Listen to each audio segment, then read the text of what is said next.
Subscribe नहीं किया है तो प्लीज अभी सब्सक्राइब करें। हेलो फ्रेंड्स, मैं Firoz Memon the voice channel में आप सबका स्वागत है। मैं आपसे शुरू में कह देता हूं कि अगर आपको ये हमारा वीडियो पसंद आए तो आप इसे ज़रूर लाइक कीजिए, क्योंकि जितने ही आप लाइक करोगे उतना ही यूट्यूब आगे वीडियो को फॉरवर्ड करेगा। हमारा आज का ये वीडियो स्पॉन्सर किया है क्लासरूम हंट वेबसाइट ने, जो कि एक एजुकेशनल वेबसाइट है। और हाल ही में बिजनेस अपलिफ्टमेंट एक बिजनेस मैगजीन है जिसमें टॉप 10 फास्टेस्ट ग्रोइंग ऑर्गेनाइजेशन में क्लासरूम हंट को टॉप 10 में उन्होंने जगह दी, लिस्ट दी है। तो चलते हैं, शुरू करते हैं इस वीडियो को। तो दोस्तों, आज का हमारा ये वीडियो है पेट्रोल की बढ़ती कीमतों के ऊपर। हाल ही में हमने एक न्यूज़ लगाई थी हमारे टॉप 10 में, जिसमें हमने बताया था कि नेपाल से कुछ लोग डीजल को स्मगल करके बिहार में इंडिया के अंदर लेके आ रहे थे। उसका कारण ये था कि नेपाल में इंडिया की बनिस्बत पेट्रोल और डीजल काफ़ी सस्ता मिल रहा है। और दोस्तों, मज़े की बात यह है कि नेपाल में जो नेपाल कंट्री है वो इंडिया से ही पेट्रोल खरीदता है, और इसके बावजूद नेपाल में पेट्रोल और डीजल इंडिया से सस्ता मिल रहा है। तो इसकी खास वजह यही है कि इंडिया में जो टैक्सेस है, जो केंद्र सरकार, सेंट्रल गवर्नमेंट और स्टेट गवर्नमेंट जो टैक्सेस लगा रही है, तो वो इतने हाई लगा रही है कि दूसरे देशों में हमारे ही मुल्क से गया हुआ जो पेट्रोल और डीजल है वो सस्ता मिल रहा है। और सिर्फ नेपाल ही में नहीं, श्रीलंका और बांग्लादेश का भी यही हाल है। वहाँ पे भी पेट्रोल इंडिया से ही जाता है, डीजल इंडिया से ही जाता है, लेकिन वहाँ पे भी दाम जो है इंडिया के कंपैरिजन में काफ़ी कम है।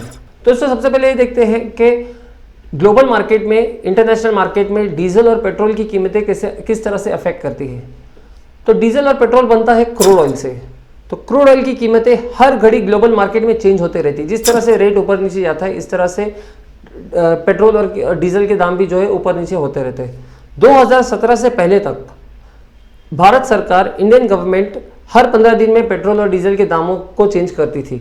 मतलब जो भी इंटरनेशनल मार्केट का जो रेट होता था उसे 15 दिन तक मॉनिटर किया जाता था, और जो भी चेंजेस आते थे उसको 15 दिन बाद में इफेक्ट में लाया जाता था। जिससे क्या होने लगा, लोग पहले ही स्पेकुलेशन करने लगे कि आने वाले 15 दिन में, आने वाले 10 दिन में अभी इंटरनेशनल मार्केट में दाम बढ़ा है तो यहाँ पे भी पेट्रोल का दाम बढ़ेगा। तो एक स्पेकुलेशन होने लगा, और जिससे पेट्रोल पंप पे लोग तारीख के आने से पहले ही भीड़ लगाने लगे। जिसके बाद 2017 में भारत सरकार ने, जब मोदी गवर्नमेंट आई, तो उन्होंने इसे चेंज किया, और वो लोगों ने रोज सुबह 6 बजे इस जो चेंजेस प्राइस है उसको इफेक्ट में लाने के लिए रोज सुबह 6 बजे ये लोग दाम चेंज करने लगे। इसी का नतीजा ये है कि हम आज जब भी पेट्रोल पंप पे जाते हैं तो हमें एक कांस्टेंट रेट नहीं मिलता है, हमेशा जो है रेट चेंज हुआ रहता है। तो ये हो गया रेट के बारे में। तो हम देख रहे हैं इंटरनेशनल मार्केट में क्रूड ऑयल का रेट काफ़ी तेज़ी से बढ़ रहा है। पिछले 1.5 से 2 महीनों में काफ़ी उछाल आया है क्रूड ऑयल के रेट्स में। इसीलिए आज इंडिया के कई राज्यों में पेट्रोल जो है 100 रुपया पार हो चुका है, और बाकी राज्यों में भी जल्दी हो जाएगा। तो दोस्तों, सबसे बड़ा सवाल ये खड़ा होता है कि जब लॉकडाउन में क्रूड ऑयल के प्राइस नेगेटिव में आए थे, कम हो गए थे काफ़ी, तो इंडिया के अंदर पेट्रोल और डीजल के दाम में तो कोई गिरावट नहीं आई थी, बल्कि वो उसी जगह पे ही थे, 80 और 90 के बीच में ही चल रहे थे। और आज भी जो है, आज जब क्रूड ऑयल बढ़ रहा है तो यहाँ पे रेट बढ़े जा रहे हैं। तो इसकी क्या वजह है? तो ये सवाल का जवाब बहुत ही सरल और सिंपल है कि यहाँ पे भारत सरकार ने जैसे ही क्रूड ऑयल के दाम कम हुए थे, अपने टैक्सेस जो है बढ़ा दिए थे। और अब जब क्रूड ऑयल के दाम बढ़ रहे हैं तो सरकार ने टैक्सेस नहीं कम की, लेकिन जो वहाँ का इफेक्टिव रेट है वो यहाँ पे लग रहा है, और इसीलिए दाम तेजी से बढ़ रहे हैं। तो दोस्तों, अब हम आपके सामने कुछ आंकड़े रखते हैं जिससे पता चल जाएगा कि सरकार कितना टैक्स ले रही है, सेंट्रल गवर्नमेंट कितना टैक्स ले रही है, और स्टेट गवर्नमेंट कितना टैक्स चार्ज कर रही है। तो इस तरह से आप स्क्रीन पे देख सकते हैं कि बेस प्राइस है 29 रुपये 70 पैसा। ये मैं आपको मुंबई महाराष्ट्र का बता रहा हूँ। तो बेस प्राइस 29 रुपये 70 पैसा है, और इसमें स्टेट गवर्नमेंट का जो टैक्स है वो 26 रुपया 90 पैसा। मतलब अगर आप उसको कैलकुलेट करोगे तो ये ऑलमोस्ट 90% हो जाता है। और बाद में 33 रुपीज सेंट्रल गवर्नमेंट का टैक्स है। मतलब जो बेस प्राइस है उससे भी ज़्यादा, मतलब मोर देन 100%, 100 नहीं, ये ऑलमोस्ट हो गया 110-112% जो है ये लोग सेंट्रल गवर्नमेंट चार्ज कर रही है। कि जो बेसिक है उससे ज़्यादा जो है यहाँ पे सेंट्रल गवर्नमेंट चार्ज कर रही है पेट्रोल के टैक्सेस पे। तो अब अगर इसको टोटल कर देंगे तो डीलर का 3 रुपया 69 पैसा कमीशन मिला दो, तो टोटल प्राइस आपको आता है 93 रुपीज 24 पैसा। ये जो है, ये 1 फरवरी की कीमतें हम आपको बता रहे हैं, जो कि हम लोगों के पास में डेटा आया है।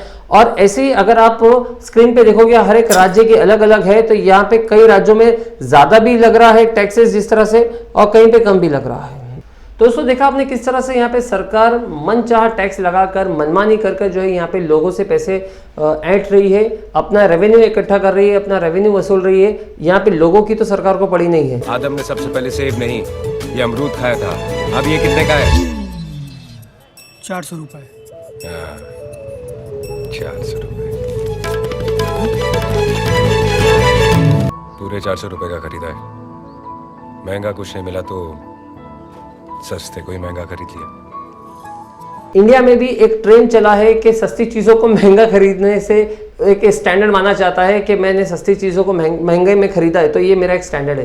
तो इसी तरह से यहाँ पे भी सरकार जो है देश हित का नाम दे रही है कि आप सस्ते पेट्रोल को महंगा खरीदो तो ये देश के निर्माण में काम आएगा, जो पैसा आप दोगे वो देश के निर्माण में काम आएगा। तो यहाँ पे मेरा एक सुझाव है सरकार से कि आप सीधे ही सीधे लोगों से चंदा मांग लीजिए देश के निर्माण के लिए। ये मनमानी करके इस तरह से लूटना ये अच्छी बात नहीं है। तो दोस्तों मैं यहाँ पे एक और आंकड़े की तरफ आपको ले जाना चाहता हूँ कि एक और आंकड़ा मैं आपको बताना चाहता हूँ कि 2008 में क्रूड ऑयल की क्या कीमतें थी।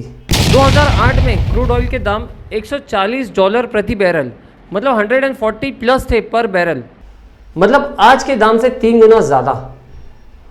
और उसके बावजूद हमें पेट्रोल उस वक्त 40 से 50 रुपए की रेंज में मिलता था। मतलब उस वक्त जो टैक्सेस थे वो काफ़ी कम थे, ऑलमोस्ट वो 10 से 11 रुपए जो है सरकार चार्ज करती थी।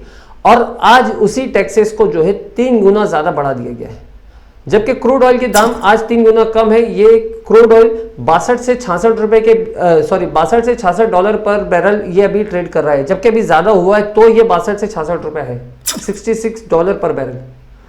उसके बावजूद यहाँ पे हम पहले की बनिस्बत 2 गुने ज़्यादा दाम में जो है पेट्रोल खरीद रहे हैं। तो यहाँ पे सरकार को सोचना चाहिए कि आखिर और कब तक और कितना जो है लोगों को तकलीफ देने चाहिए। यही अच्छे दिन का जो है सरकार ने वादा किया था। मैं बहुत ज़्यादा नहीं बोलना चाहता हूँ इसके बारे में, मुझे सिर्फ ये फोकस करना था, मुझे सिर्फ ये बताना था कि क्या हाल है, क्या हालत हो रही है हमारे देश में, पेट्रोल की कीमतें क्यों इतनी ज़्यादा बढ़ रही है। तो दोस्तों फिर आखिर यही नौबत आएंगी कि लोग उसको स्मगल करेंगे। जब सस्ती चीज़ों को ही सरकार महंगी करके बेचने लगेगी तो यहाँ पे लोगों की जेब खाली होगी। और दोस्तों इसका मुझे एक ही सोल्यूशन नज़र आता है कि जो हमारे देश का जो अपोजिशन पार्टी है, जितनी अपोजिशन पार्टी है, उन्हें एकजुट होकर सरकार से इस बारे में सवाल करने चाहिए। और सवाल भी इसलिए करने चाहिए क्योंकि आज एक आम आदमी इफेक्ट हो रहा है, आज एक गरीब आदमी इफेक्ट हो रहा है, क्योंकि महंगाई का सबसे बड़ा कारण होता है फ्यूल प्राइस हाइक। जैसे ही फ्यूल प्राइस बढ़ते हैं वहाँ पे महंगाई बढ़ती है, हर चीज़ों की कॉस्ट में जो है इफेक्ट आने लगता है, सभी चीज़ों का जो बेस प्राइस है वो बढ़ जाता है। तो यहाँ पे सबसे बड़ा कारण महंगाई का एक पेट्रोल भी है, जिसके ऊपर अगर लगाम लगेगी आज ही तो डेफिनेटली बाकी चीज़ें भी जो है वो कंट्रोल में आएगी। उम्मीद करते हैं दोस्तों आपको हमारा वीडियो पसंद आया होगा। आप इसे ज़्यादा से ज़्यादा लाइक कीजिए, शेयर कीजिए और कमेंट में अपनी राय देना ना भूलें कि ये वीडियो आपको कैसा लगा और साथ ही सरकार को क्या कदम उठाना चाहिए महंगाई को कम करने के लिए। मैं Firoz Memon, the voice news से, थैंक यू।